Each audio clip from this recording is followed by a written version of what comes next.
All right, so today we are going to dive into Zoom a little bit, using Zoom for your meetings and using Zoom for your interview shows and whatever else you want to use Zoom for.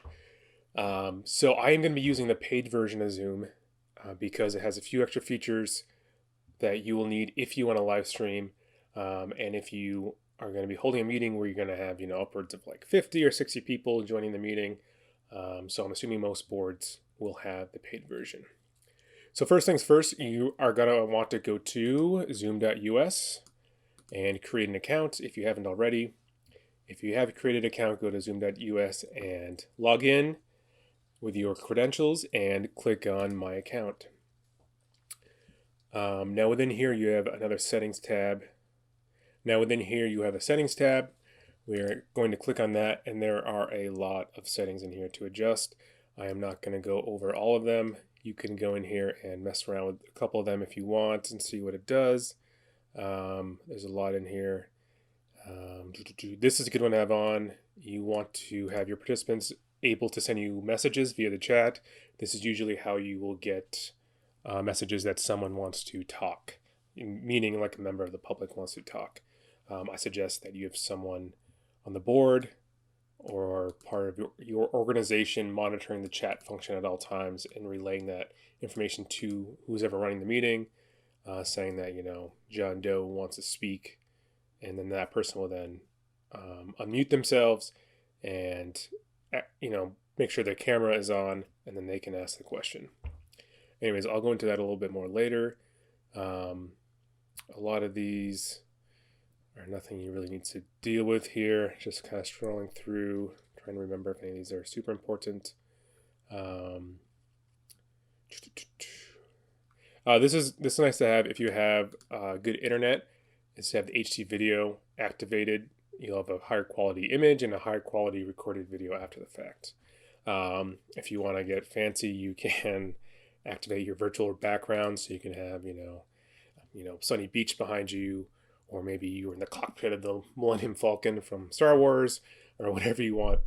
You can have a virtual background, which is kind of cool, but not essential. Okay, so this is where I wanted to direct your attention, is to allow live streaming of meetings. If this is something you want to do, obviously you want to toggle this on, and then you want to select the services you want that to apply to. Right now I have custom and YouTube selected.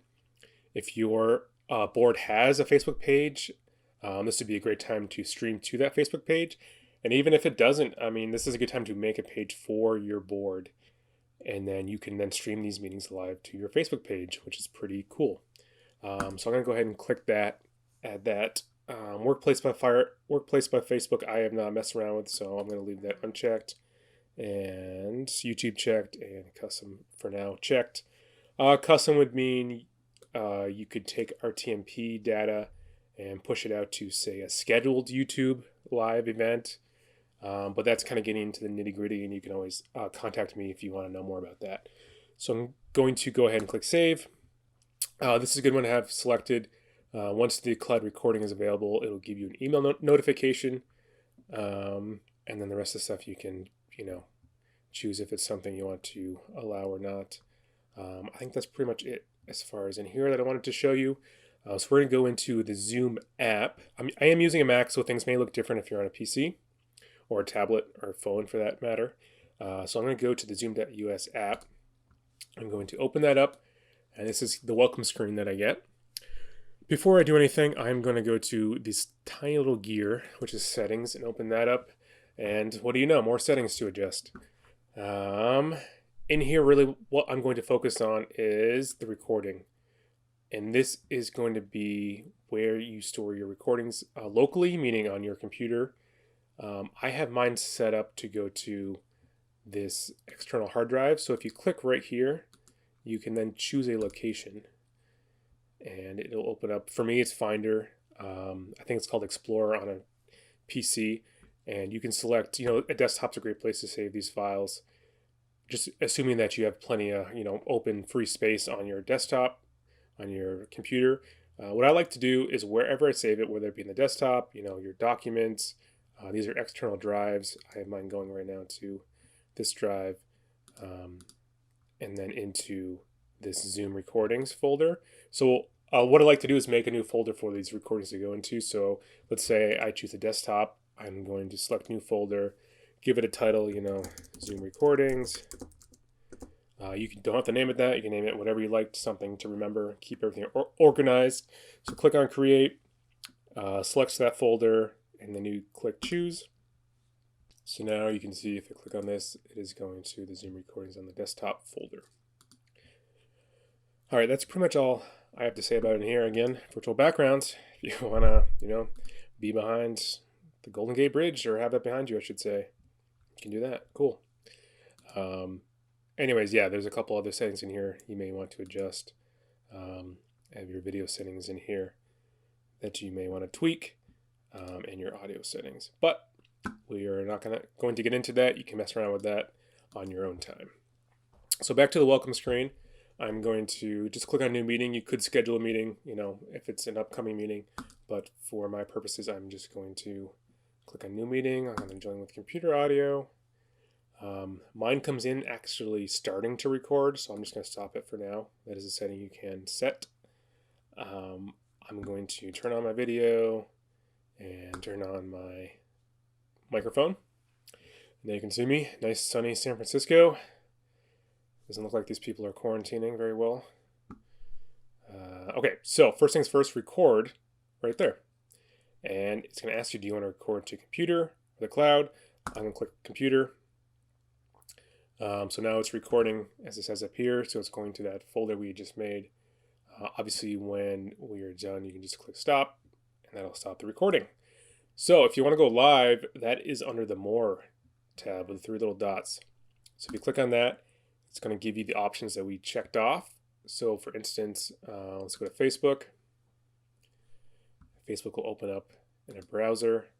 And then, assume you're logged into your account, you can then choose to share it to a group, event, so on and so forth.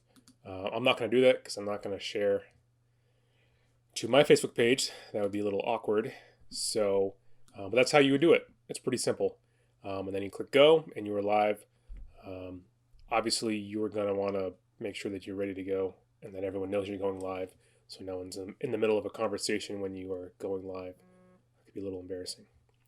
So once the video is done, you can go ahead and click on stop. And that meeting will then be converted once you stop this meeting. So I'm going to go ahead and close out of here and end meeting for all. And sometimes you need to allow Zoom to access some of your folders. So I'm going to click OK. And now it's going to convert that file. And depending on how long the video was, how long the meeting was, this could take longer or shorter. So once this is done converting, we will see it in our folder we created earlier. Great, so here's the video we created. This is me in San Francisco telling you what to do.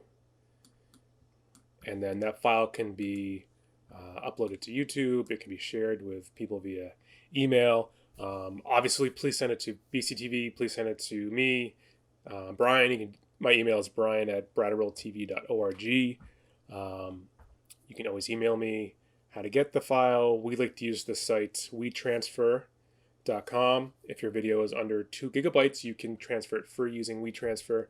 Also, we have a spot on our website you can go to submit videos, and you can upload it there as well. All right, so once you are in Zoom, there's a couple of different ways you can display the cameras on screen. The best way to do it is gallery view, which is what you see here. The other option is speaker view, and this is going to make who's ever talking full screen. In my opinion, this isn't as good. You can't see everyone talking. The one problem with gallery view is you might see a lot of people who aren't essential to the meeting, meaning you mainly just want to see the board members unless they are talking to a member of the public who has asked a question. And again, asking a question, you should use the chat function down here, and then members can type their question here, and then it be acknowledged by someone on the board, and then they can tell the public member to turn on their camera and their mic, and then they can, engage in the discussion, and then that member then turns back off their camera and microphone. So the problem is if I were to turn my camera off on my phone, It has this kind of ugly display that just says, Brian's iPhone.